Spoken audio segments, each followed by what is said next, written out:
I'm Edith Gilbert, and today is June the 10th, 2009. We're at the Charlevoix Public Library, taping an interview with Alvin Ranger and Patsy Radigan Ranger. Both your families, the Rangers and the Radigans, have a long family history in Charlevoix. Let's start with you, Alvin. Tell us about your grandfather, Roy Ranger. Okay, I have a picture of Grandpa that was taken later in his life in his uniform. He came to Charlevoix as a young man about 1889 and got involved immediately with boating activities, and that seemed to be his first love. And one of the things that he did early on in his life was have a small boat that he visited East Jordan, Boyne City, Advance, Ironton, and so forth, and sold vegetables and fruit. Is that so? And that was before the roads were very good, before automobiles. Right. And so the way to get around in Charlevoix County was by boat. So that's how he started here as a young man. Later on, he got into boat building, and he built many kinds of boats, but the boats that he's most remembered for are Mackinac boats. I see. And I have some photographs and some plans here. Oh, let's take a look. Of Mackinac boats. So a Mackinac boat, and this is called a builder's model. A Mackinac boat was double-ended. I see. And this is half of a hull, as you can see. Uh-huh. And the reason for that I'll describe in a minute. But this hull is made by laminating, loosely laminating 1, 2, 3, 4, 5, 6 sheets of wood. And then the builder would shape the half hull. And then the hull could be taken apart by taking these pegs out, because the pegs held the laminates together. Uh-huh. And then the laminates could be laid flat on a piece of paper and traced to record the shape of the hull. That's the way they did it. So this is a builder's half model. Thank you for bringing that. And then this is one of the plans that was created from the half model. And these plans, there are many sheets to a full set of plans, but these plans were recorded in a project, and I'll read the name of the project. The project was called Historic American Merchant Marine Survey. And it was done during the WPA, the Works Progress Administration, during the 30s. Yes. And copies of these plans are available at the Smithsonian Institute in Washington. Oh, that's interesting. So sorry about that. So anyone can contact the Smithsonian and request copies, and that's what I did. I got a complete set of plans by good. That's good to know. By contacting them and purchasing them from Smithsonian. The Mackinac boats were sailboats, and they were most of them had 2 masts, and they were gaff rigged, and they were used exclusively in the beginning by local commercial fishermen. And the reason that they were used by fishermen, this of course was before gasoline engines and steam engines and so forth were integrated into the boats. But the early boats were gaff-rigged sailboats used by commercial fishermen, and they didn't have a keel, but the bilge of the boat was loaded with stones for ballast. Oh. And my grandfather said that when the commercial fishermen were out on the lake and it was cold, they would take up the floorboards and build a fire on top of the stones and warm themselves. So, one of the reasons that the boats were so popular with fishermen is that being a double-ended boat, it could be beached, and the surf coming ashore would not pound the boat to pieces as if it had a square stern. So it was popular to have a double-ended boat, as I've described, so that it could be beached in a storm or in an emergency and survive the storm or the emergency, because the stern would cut the waves that were coming ashore.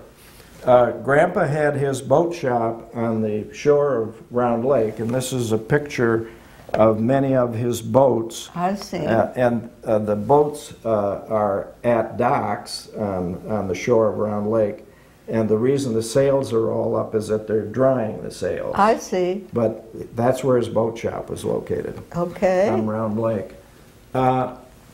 Then they used to have some exciting boat races on Lake Charlevoix. They did? And this is Grandpa driving a speedboat. Okay. And this, of course, is later on when engines were integrated into hulls for racing. So that's his early years, building boats and sailing boats and so forth. Now later on, I understand he became chief engineer on the Sylvia. He was chief engineer on the Sylvia, and I have several pictures of the Sylvia. Here's one of the pictures. Yes. That was the biggest boat on the Great Lakes. I think it was the grandest and most palatial private yacht on the Great Lakes. Now this photograph was given to my grandfather. There's a note attached to it with best wishes from Sylvia J. Thompson. Oh, that's right. And that was Logan Thompson's wife, and that's how the Sylvia gets its name. Logan Thompson's wife. Logan Thompson was the owner? Logan Thompson was... And he was the, that was called Champion Paper. He was the owner of Champion Paper, Hamilton, Ohio. And I think that you said he gave some stocks to your grandfather of Champion Paper. I think so. That was a nice thing to do. Yeah. I brought along also a picture of the crew of the Sylvia, the officers and the sailors. And there are 1, 2, 3, 4, 5, 6 officers in black uniforms, and 1, 2, 3, 4, 5 sailors. On the Sylvia? On the Sylvia. Yeah. That was quite a crew. It was quite a crew. How long was the boat? 154 feet. 154 feet. So it was quite a vessel, quite a vessel. And it was just a grand scene when it was in Charlevoix. And Logan Thompson, owner of the boat, was a member of the Belvedere Club. And they had a long dock on Round Lake immediately in front of his summer home, where the Sylvia was docked when she wasn't cruising. That was a beautiful ship. Another picture of the Sylvia. And lastly, this photo, this aerial photo of the Sylvia. Oh, beautiful. Flag on the side of the ship. Yes, I see it. See the flag? Yes. This was an aerial photograph of the Sylvia, taken just before she left for sea duty with the U.S. Navy as a submarine chaser in the Caribbean. World War II. World War II. And they painted a large American flag in the middle of the hull so she could be easily identified by our own submarines. And they mounted a deck gun on the bow and some depth charges on the stern, centered a war in the Caribbean, and my information is that she was torpedoed and sunk by enemy submarines in the Caribbean. Sad. Yeah, World War II. So. Oh, that's so sad. What we have is memories of the Sylvia. Yes, beautiful picture. Thank you for bringing it. Okay. Now let's hear a little bit about your father, Arthur Ranger. Okay, my father was born in the family home on Round Lake in 1900, and he helped his father build boats and operate boats, sail boats, and so forth. And when Alvin Goldman, who was a cotton broker from St. Louis, started coming to Charlevoix in the summertime because of his interest in fishing and the lovely weather, he hired my father to be his guide and to take him fishing. Right. And so Dad worked for Alvin Goldman for several years, taking him fishing, and then Mr. Goldman hired him to be a full-time employee to look after his summer cottage and boats and boathouses, which he eventually invested in Charlevoix. And Mr. Goldman had built a 42-foot cruiser, very fast hull, very fast cruiser. Yes. And it was named the Boss. Yes. And there are lots of stories about how the Boss got its name, but I think it got its name because Mr. Goldman believed that his wife was the boss, and rather than call the boat by her name, he just called it Boss. As you can see, it's 42 feet in length. Yes. And it has a large aft cockpit. Right. That was furnished with wicker chairs and a leather bench seat across the stern, and was used to take Mr. Goldman and his friends fishing in Lake Superior and in Lake Huron, but also was used frequently to take guests back and forth between Charlevoix and Horton Bay, where the Goldmans had a large piece of land with a log cabin and a boathouse and a dock and so forth, where they would take parties. They had some very interesting parties there. They did. During Prohibition. Yeah, sure. And today, that property is called the Horton Bay Club. It's been subdivided into individual parcels, and there are many private homes there. And the old log cabin that was there, the principal dwelling, has been moved to a new location from where it used to be, and has been incorporated into a remodeled home, as I recall. So that's... You have some other pictures. Okay, so that's the Boss. Here's another picture of the Boss alongside a dock. Yes. And then finally, here's a picture of the Boss as it's leaving Charlevoix for the last time, because it was owned first by the Goldmans, then by a group of 3 individuals who owned it and maintained it very well over a period of years, but then decided it was time to do something else with it. And then it was sold to Janet Carrington. Janet Carrington of Les Chenaux. Les Chenaux. And according to your story about the Boss, she had seen the Boss as a young girl, right, in the Les Chenaux Islands cruising, and always desired to have a boat just like that, and considered having one built exactly like that. And in the end, she incredibly found out that the boat was for sale, and she bought it, and it now exists in Les Chenaux. One other point about the Boss: it was constructed in 1920, and it has been beautifully maintained through the years in an exact condition that it left the factory. In other words, everything is the same. There have been no major modifications. It has the same engine, it has the same canopies. Everything about the boat has been maintained by the 3 owners in the exact condition that it was. I think you told me that when they cruised to Horton Bay, well, first of all, Mr. Goldman always wore a suit and tie. Very proper, very proper looking. Yeah, right. And he loved to come down in the morning to the boathouse. Even though he wasn't going out on the boat, he'd come down with his Wall Street Journal and sit on the leather bench seat in the stern of the boat in the cockpit and read his Wall Street Journal. In his suit and tie. Yes, sure. Another thing you told me is when they boat cruised to Horton Bay, that's where Arthur met your mother, Viola West, who was working at... Viola. Right. Was working at the Red Fox Inn. Red Fox Inn. Can you mention that? Sure. The Red Fox Inn was owned by one of my grandmother's sisters, Aunt Lizzie Fox. And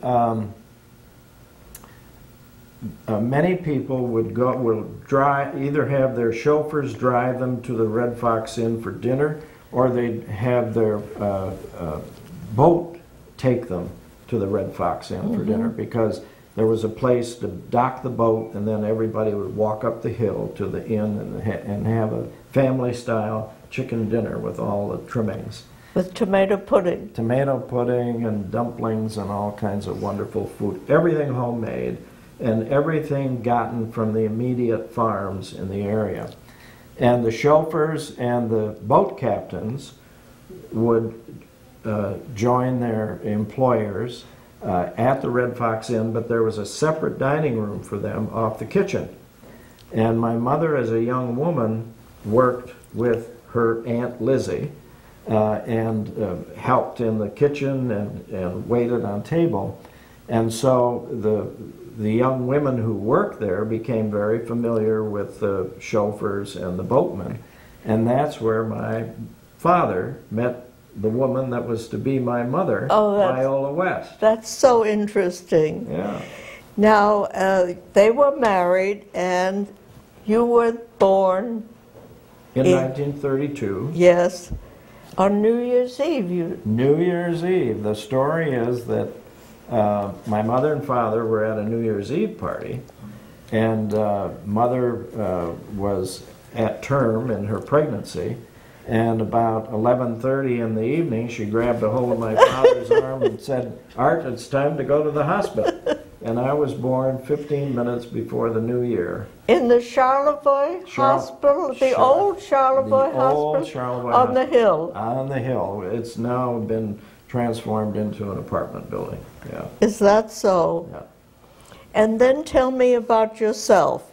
Now, you went to school in Charlevoix? As a matter of fact, this room was my kindergarten room.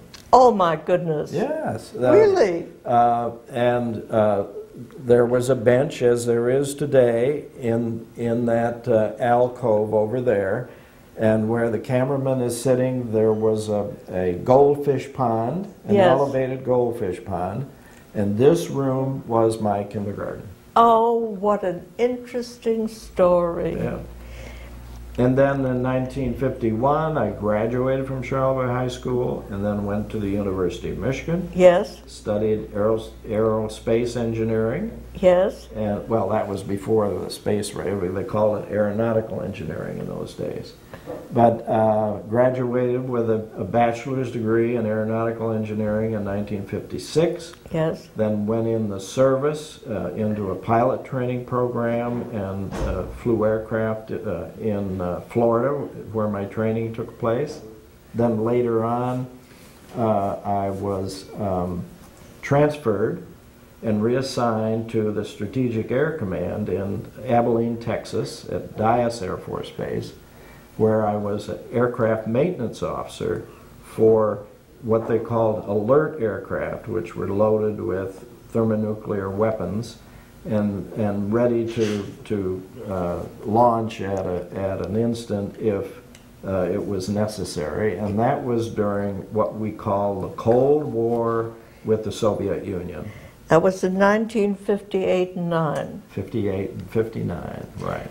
Okay, and then tell me where you met your wife, Patsy Radigan. Well, when we were in college, all of us came home at Christmas time, and so for 2 weeks or so we were all together with our chums, our friends.